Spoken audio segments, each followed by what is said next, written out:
Ahoy there, this is Chief Bone speaking. I'd like to welcome you to the inaugural video of my Ships in Brief video series, where we will briefly discuss the various ships available in the online game World of Warships.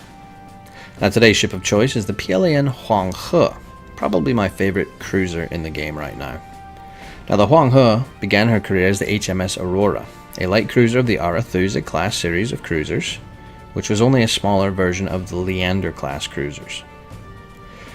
During the war, she took part in several interesting campaigns, such as the invasion of Sicily, the First Battle of Sirte, and the hunt for the battleships Scharnhorst, Gneisenau, and Bismarck.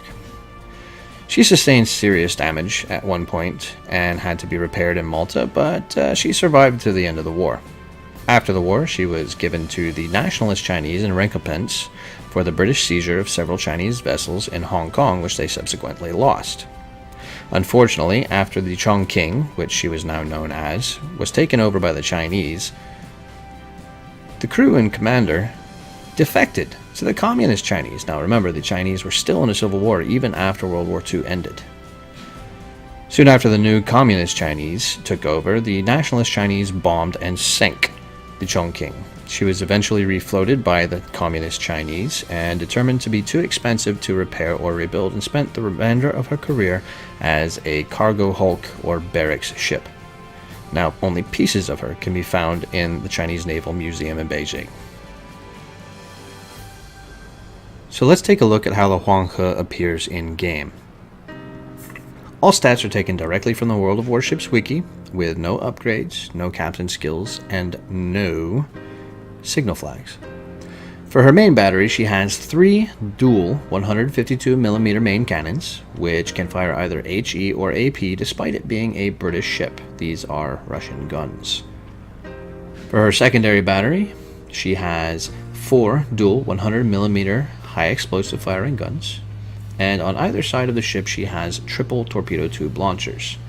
Now the reload speed on her main cannons are 7 seconds, which are 1 second faster than on the Perth, and her secondary cannons reload every 4 seconds for 15 rounds per minute, and the torpedoes reload in 79 seconds. Not particularly fast. They have an 8-kilometer range, but they aren't particularly fast or particularly powerful. They're very, very situational at best. Now for her consumables, she carries, of course, the damage control party consumable, as well as the option for either the hydroacoustic search or the torpedo reload booster, which is normally found only on Japanese destroyers.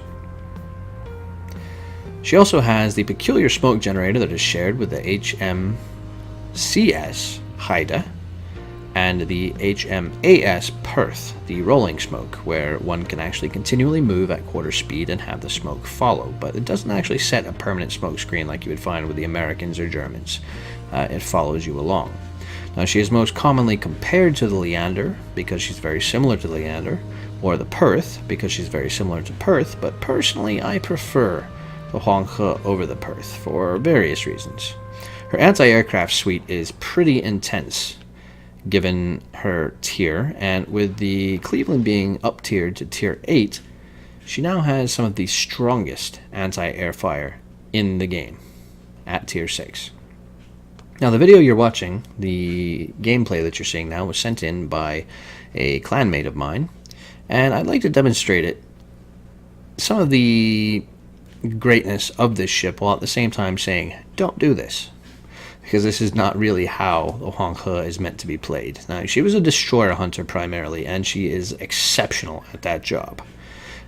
You'll notice that my friend has included the torpedo reload booster, which a smart captain would have hit right now, because you know very soon he's going to want those torpedoes again.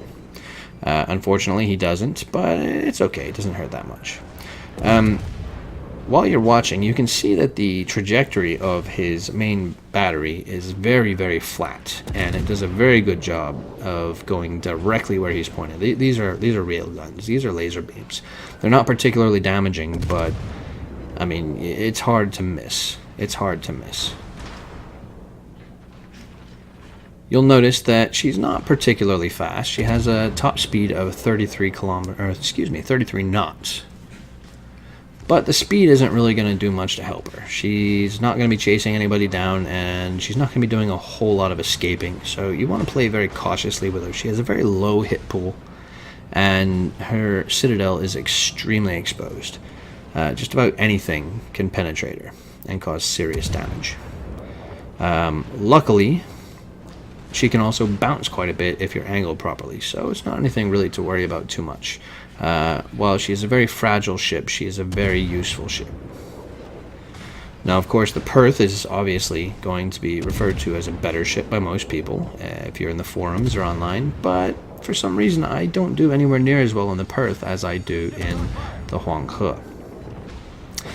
But you'll notice that this ship is capable of doing some really good things. I recently got a Kraken in her, and you'll notice at the end of this video that our good friend JMS Welch 77 actually had a really good game.